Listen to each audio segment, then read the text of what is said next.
Assalamualaikum warahmatullahi wabarakatuh. Nama saya Muhammad Faiz Fakhruddin bin Shihabuddin.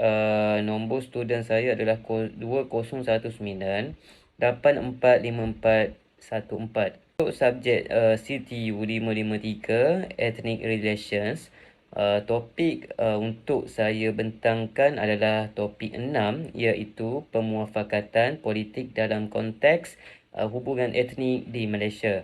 Saya terangkan dari segi agenda dulu untuk pembentangan kita pada kali ini adalah, yang pertama sekali adalah pengenalan, kedua realiti politik dalam negara, yang ketiga penlibatan etnik dalam bidang politik, dan yang keempat politik semasa, kelima kemajemukan etnik Malaysia, dan keenam ke arah pengukuhan perpaduan etnik dan pembentukan negara.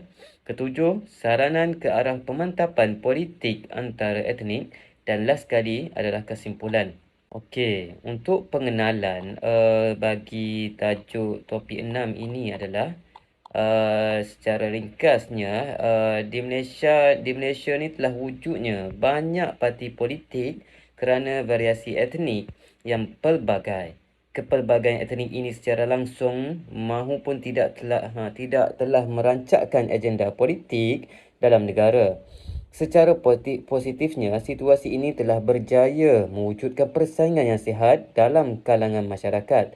Bahkan sehingga ke hari ini, semangat perjuangan yang ada dalam diri setiap individu telah memberi kesan yang unik terhadap imej politik negara Malaysia dari seluruh perspektif, sama ada negara maupun dunia. Untuk dari segi pengenalannya, kepelbagaian etnik ini secara langsung maupun ini telah merancakkan agenda politik dalam negara, iaitu bermula daripada zaman penjajahan.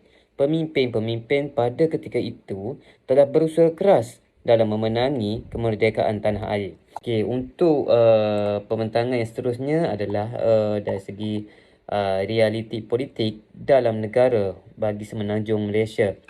Apa yang kita boleh lihat daripada graf ini adalah sebelum merdeka, zaman pendudukan Jepun. Okey, penjajahan British telah meninggalkan kesan terhadap hubungan etnik dan corak pembangunan politik di Malaysia. Bermula daripada dasar British yang telah membawa masuk buruh dari China dan India untuk menjana ekonomi tempatan pada masa itu.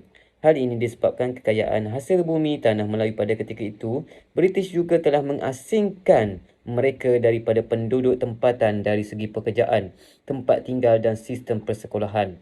Jadi masyarakat Cina ni telah ditempatkan di lombong-lombong, bandar ataupun di pecan kerana mereka telah diletakkan di sektor perniagaan. Okey. So, pada tahun 1943, pihak Jepun telah datang ke Tanah Melayu. Mereka telah menjalankan dasar berbaik-baik dengan masyarakat Melayu pada ketika itu. Hal ini kerana pihak Jepun menganggap masyarakat Melayu adalah sebagai pemilik sah di Tanah Melayu dan mempunyai kepentingan dari segi politik. Oleh kerana itu, terdapat orang Melayu yang diambil untuk bekerja oleh pihak Jepun dalam pentadbiran awam. Pihak Jepun juga telah mengiktiraf gelaran Sultan dan agama Islam serta mengakui Raja-Raja Melayu sebagai ketua agama Islam dan adat istiadat Melayu. Sebelum merdeka bagi semenanjung Malaysia untuk Malayan Union pada 1 April 1946, rancangan Malayan Union telah diperkenalkan yang menggabungkan kesemua negeri di Tanah Melayu di bawah satu unit pentadbiran British. Rancangan itu telah dipersetujui oleh kebanyakan masyarakat Cina dan India kerana memudahkan kaum bukan Melayu menjadi rakyat Malayan Union berdasarkan prinsip jus soli, iaitu kelahiran. Rancangan untuk menubuhkan Malayan Union telah mendapat kekangan hebat dan masyarakat Melayu sendiri. Hal ini kerana orang Melayu bimbang hak keistimewaan dan kedudukan politik orang Melayu pada ketika itu akan tergugat disebabkan hak kewarganegaraan yang longgar. Selain itu, kuasa Raja-Raja Melayu akan terjejas. Hal ini telah melahirkan rasa tidak puas hati antara masyarakat Melayu dan masyarakat bukan Melayu. Jadi untuk dari segi union Malayan Union ni, dia punya United Malaysia National Organisation iaitu UMNO. UMNO telah ditubuhkan juga pada 11 Mei 1946 Penubuhan ini telah menyatu padukan masyarakat Melayu yang ada pada ketika itu membantah terhadap rancangan penubuhan Malayan Union. Hal ini telah menyebabkan Malayan Union telah dibubarkan oleh pihak British. Seterusnya, pada Februari 1948, British telah membubarkan Malayan Union kepada Persekutuan Tanah Melayu. Pertikaian terhadap hak kewarganegaraan telah berlanjutan dan tiada penyelesaian walaupun setelah pertukaran kepada Persetujuan Persekutuan Tanah Melayu. Masyarakat Cina menganggap hak kewarganegaraan sebagai halangan kepada masyarakat bukan Melayu untuk mendapat taraf tersebut kerana salah satu syarat kelayakan ialah penguasaan bahasa Melayu. Jadi, Jawatan Kuasa Perhubungan Kaum iaitu Community Liaison Committee iaitu CLC atas usaha Datuk Onn Jaafar dan Malcolm McDonald iaitu Governor General British di Asia Tenggara, CLC telah ditubuhkan untuk mewujudkan kesefahaman dan kerjasama yang lebih baik dalam kalangan pelbagai etnik di Tanah Melayu pada ketika itu. Selepas itu, sebelum merdeka, Malaysian Chinese Association iaitu MCA, parti ini dianggotai oleh masyarakat Cina dan memperjuang dan mempertahankan kepentingan orang Cina. Selain itu, hasrat parti ini juga untuk mewujudkan hubungan berbaik-baik dan kerjasama antara orang Cina dengan etnik lain di Tanah Melayu. Tambahan pula, parti ini berhasrat untuk membersihkan imej orang Cina yang sering dikaitkan dengan Parti Komunis Malaya iaitu PKM. Sebelum merdeka juga, Independent Malaysian Party iaitu IMP telah ditubuhkan pada 16 September 1951 oleh Datuk Onn. Parti ini telah ditubuhkan oleh Datuk Onn selepas beliau keluar daripada tahun 1951. Jadi sebelum merdeka, Perikatan UMNO, MCA, MIC pada tahun 1952, perkongsian kuasa antara dua pihak parti tersebut di Tanah Melayu antara UMNO dan MCA. Perikatan ini telah memenangi 9 kerusi dalam pilihan raya Majlis Bandaran Kuala Lumpur pada 19 Februari 1952. Pada Oktober 1954, Parti Perikatan UMNO MCA ini telah disertai oleh MIC. Selepas merdeka, Barisan Nasional telah ditukarkan, Parti Perikatan telah ditukarkan kepada Barisan Nasional pada tahun 1974. Hal ini adalah untuk memperkukuhkan lagi kerjasama antara etnik dengan parti-parti politik di Malaysia supaya setiap kumpulan etnik mendapat pertimbangan yang sewajarnya dalam proses politik di Malaysia. Selepas itu, Pakatan Rakyat menjelang pilihan raya umum ketika selepas merdeka yang ke-12 pada Mac 2008, Pakatan Rakyat telah dibentuk. Pakatan ini adalah di antara Democratic Action Party iaitu DAP, Parti Keadilan Rakyat PKR dan Parti Islam Malaysia iaitu PAS. Selain itu, menjelang pilihan raya 2008, keadaan parti politik di Malaysia turut dipengaruhi oleh Hindu Rights Action Force iaitu HINDRAF yang dipimpin oleh beberapa orang peguam yang berbangsa India. Ini telah mengakibatkan BN tidak dapat memenangi 2/3 daripada kerusi di dalam pilihan raya tersebut. Seterusnya, realiti politik dalam negara bagi negeri Sabah.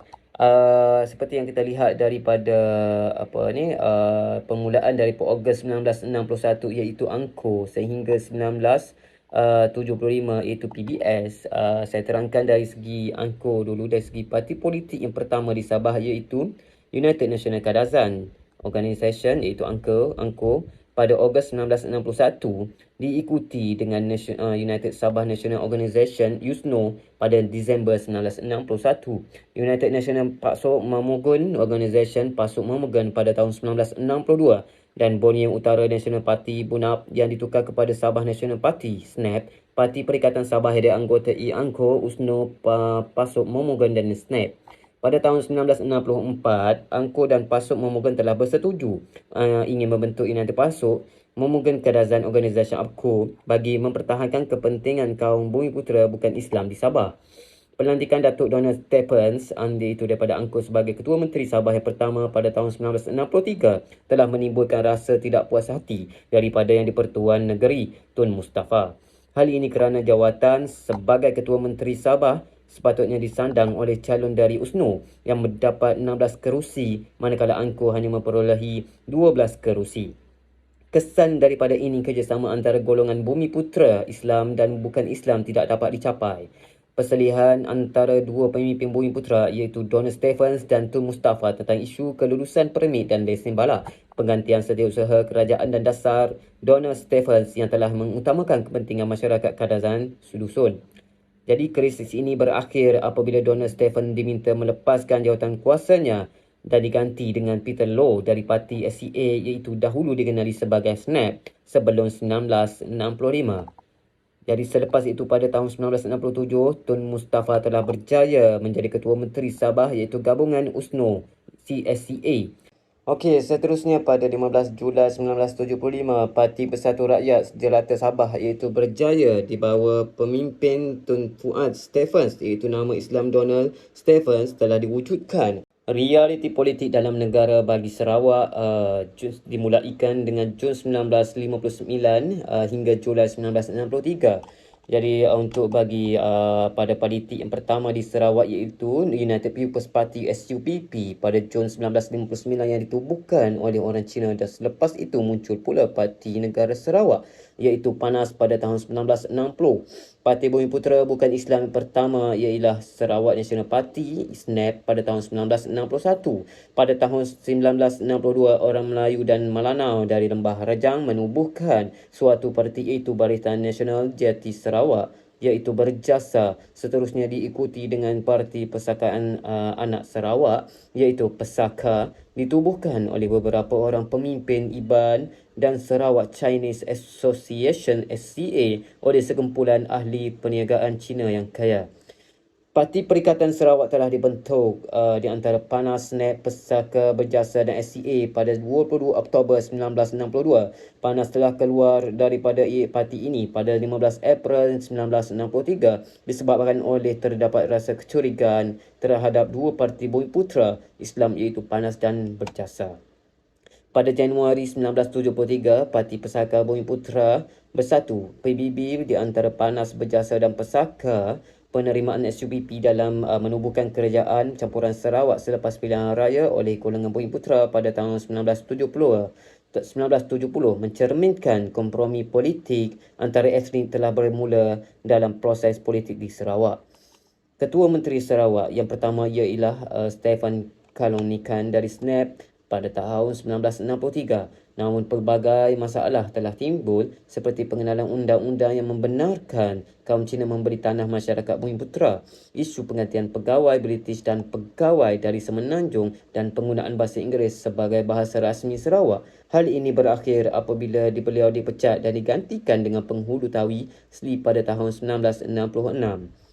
Selepas pilihan raya pada tahun 1970, Tun Abdul Rahman Yaakob dari Parti Bumiputera telah dilantik sebagai Ketua Menteri Sarawak yang memperlihatkan kenaikan hargemoni Bumiputera Islam, Melayu dan Melanau bermula pada Mac 1981 sehingga ke hari ini peralihan kuasa kepada Tun Abdul Taib Mahmud. Perpaduan etnik IBAN tergugat apabila terbentuknya Parti Bangsa Dayak Sarawak iaitu PBDS pada Julai 1983 kerana SNAP dipimpin oleh James Wong Kim Ming, seorang pemimpin yang bukan orang IBAN. PBDS ingin mewujudkan sebuah parti baru yang memperjuangkan untuk memulih semula hegemoni orang IBAN di Sarawak. Walau bagaimanapun, masalah perpecahan etnik ini dapat diselesaikan oleh Tun Abdul Taib Mahmud. Pada hari ini, SNAP, PBB dan SUPP telah bermaung di bawah Barisan Nasional. Kewujudan Barisan Nasional di Sarawak sedikit sebanyak telah dapat menyelesaikan masalah mengenai hubungan etnik di Sarawak. Seterusnya, penlibatan etnik dalam bidang politik. Sepanjang lebih 50 tahun Malaysia mempertahankan kemerdekaan yang telah diperjuangkan oleh golongan terdahulu, pelbagai parti politik telah ditubuhkan. Dalam tempoh ini juga banyak parti yang ditubuhkan terpaksa dibubarkan atas pelbagai aspek yang mengekang kelangsungan pertumbuhannya. Walau bagaimanapun perkembangan ini masih dianggap positif kerana dasar perlembagaan negara yang mengamalkan sistem demokrasi parlimen serta penubuhan parti-parti baru yang tidak kurang banyaknya. Terkini sebanyak 29 buah parti politik telah berdaftar dengan Suruhanjaya Pilihan Raya SPR serta bergiat aktif dalam masyarakat. Berikut adalah parti-parti yang berdaftar. Seterusnya, politik semasa. Antaranya perkembangan, cabaran dan isu-isu hangat yang dikatakan bagi politik semasa. Seterusnya saya teruskan kepada perkembangan. Perkembangan bagi politik semasa yang sedia ada ini membincangkan tentang perkembangan politik semasa, pemerhatian tentang corak pemerintahan, dalaman dan kecenderungan pihak-pihak yang terlibat secara langsung maupun secara tidak langsung dalam parti politik tersebut. Seterusnya adalah cabaran yang terlibat dalam isu-isu semasa yang buat setakat ini yang kita tengok adalah yang salah satu pertamanya menyatu padukan perpaduan antara kaum, yang kedua menyatukan orang Melayu, yang ketiga menyelesaikan tuntutan dan memorandum kaum-kaum lain yang mempertikaikan isu-isu pokok, yang seterusnya mengembalikan kembali kepercayaan warga Cina dan India yang beralih sokongan pada pihak pembangkang. Okey, seterusnya isu-isu politik semasa adalah isu-isu hangat pada 5 November 2009, krisis politik di negeri Perak. Yang kedua, 16 Julai 2009, iaitu kematian Teo Pyong Hock, tingkat 14 Plaza Mazalam Shah Alam. Yang seterusnya, PKR dan Suara Keadilan. Okey, bagi isu-isu hangat yang diperkatakan adalah salah satunya pembangkitan nilai-nilai yang dianggap sensitif seperti agama dan status kerakyatan. Yang kedua, pengkelompokan masyarakat mengikut kaum termasuk generasi muda, khususnya bakal pemimpin pentadbir dan golongan kelas pertengahan masih terus berlaku termasuk di institusi pengajian tinggi bertunjangkan kebangsaan. Yang seterusnya, tindakan sebahagian pemimpin-pemimpin politik yang memainkan sentimen perkauman bagi meraih populariti dan simpati. Dan last sekali adalah fahaman politik yang melampau dan taksub. Seterusnya adalah kemajemukan etnik Malaysia. Kemajemukan etnik dalam proses politik di Malaysia lebih diklasifikasikan kepada aspek demografi. Aspek demografi ini penting dalam mencorakkan kemajemukan masyarakat di Malaysia kerana aspek ini dapat memperlihatkan keunikan Malaysia dari segi komposisi etnik, sosial budaya, demografi politik dan proses politik di Malaysia. Di Sarawak, etnik Dayak merupakan penganut kepercayaan tradisional dan Kristian, namun sebilangan kecil dari mereka menganut agama lain seperti agama Islam. Etnik India juga merupakan salah satu etnik yang merangkumi jumlah masyarakat yang besar di Malaysia. Di Sarawak juga mewujudkan pluraliti dalam kalangan penduduk. Secara umumnya tidak terdapat satu kelompok etnik yang majoriti secara mutlak di Sarawak. Jabatan Perangkaan Malaysia telah membuat kajian penduduk Sarawak meliputi yang pertama adalah Dayak, kedua Melayu, yang ketiga Melanau dan keempat Cina dan terakhir sekali adalah India. Seterusnya adalah ke arah pengukuhan perpaduan etnik dan pembentukan negara. Jadi yang seterusnya saya teruskan kepada rukun negara. Rukun negara matlamat dia adalah diperkenalkan adalah untuk mewujudkan sebuah negara yang rakyatnya bersatu, masyarakat yang demokratik, adil, liberal serta progresif. Yang kedua, untuk mewujudkan sebuah masyarakat Malaysia yang bersatu, padu dan sanggup memberikan taat setia yang paling tinggi kepada negara. Yang ketiga, membina rakyat yang demokratik, iaitu bukan sahaja kuasa berada di tangan rakyat tetapi juga menjamin hak-hak asasi dan kebebasan rakyat untuk berpolitik sejajar dengan undang-undang negara.